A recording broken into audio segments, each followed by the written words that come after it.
which I figured by then would have been higher. But in 2012, it's only 2. That was kind of the main. I was like, really?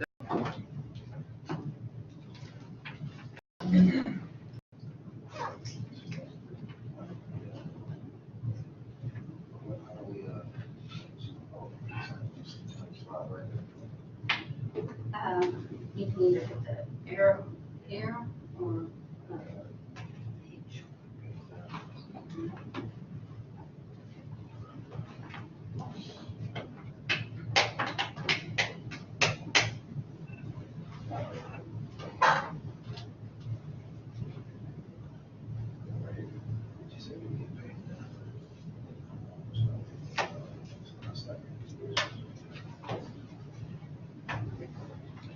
Good morning, everybody. This is our presentation on air quality and some of the efforts to improve emissions.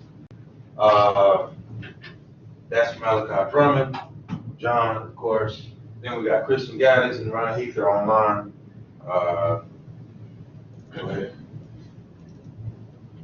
Now, for air quality, this is not a new thing here.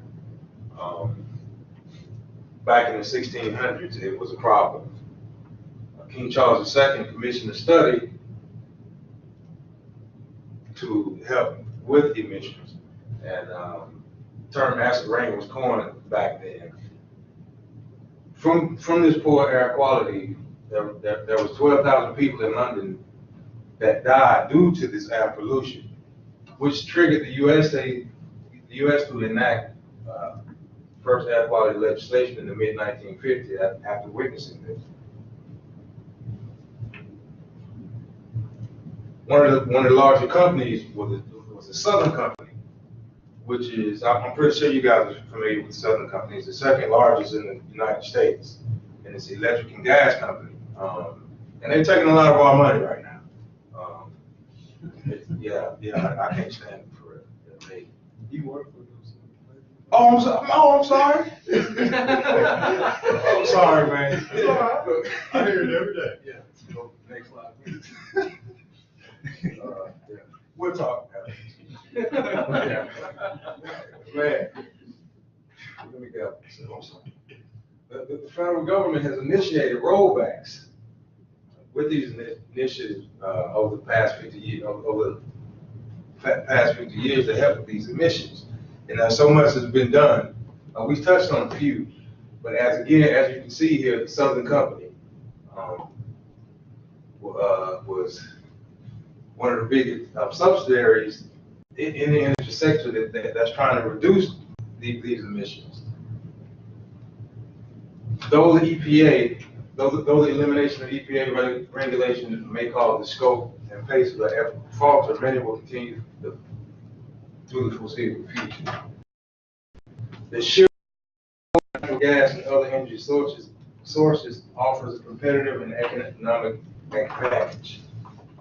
Even if the U.S. is working to pull off the Paris Accord, and I don't think that's going to happen due to the Southern Company, because the Southern Company has so much invested in it.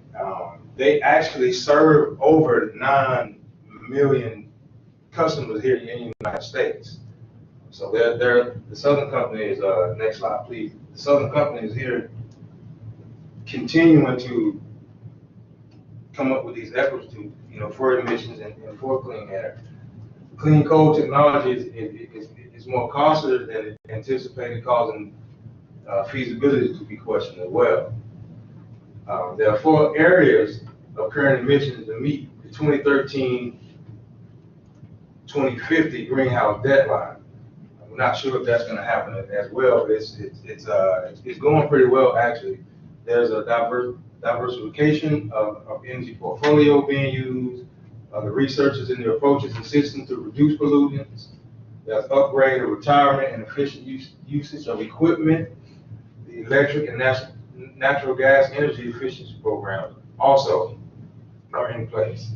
And the goal, as you can see, is to reach 0 greenhouse gas emissions by 2050.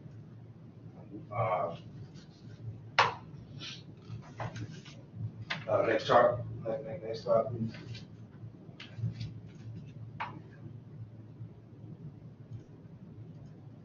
The efforts include large-scale hydraulic, solar, wind, biomass, power production, and nuclear facilities.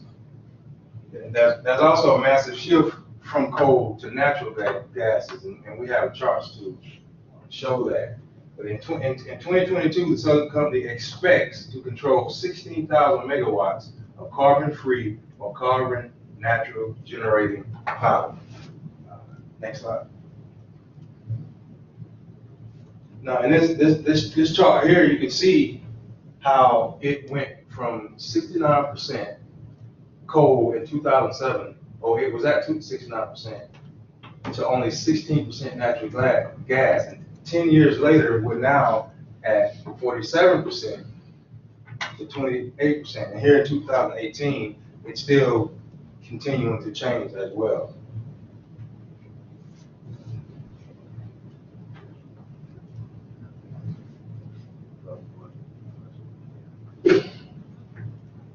All right.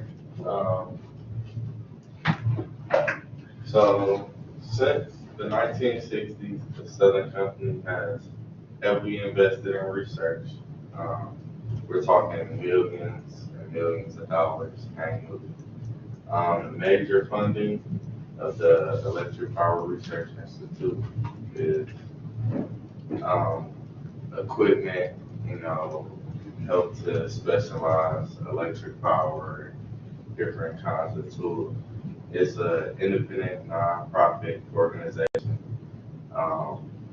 and it's associated with, distribution and use of electricity.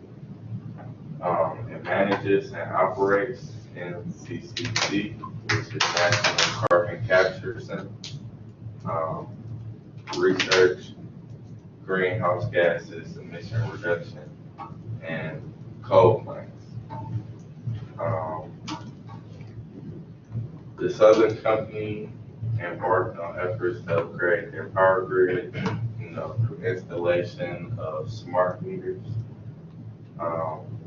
One installed 2.4 million of them, one sub of their institute, and then across all of them, at least twice the number of meters have been installed. The meters immediately notify the utility of a power outage and the accompanying restoration.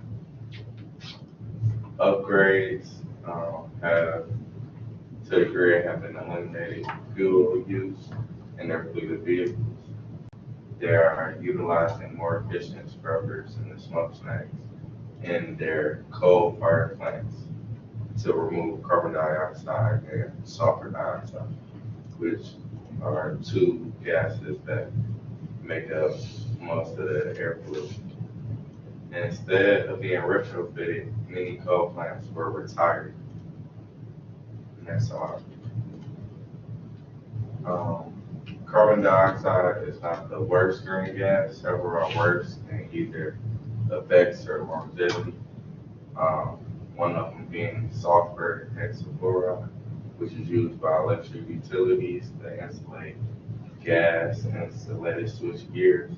It is 22,000 times more potent pound for pound than carbon dioxide. And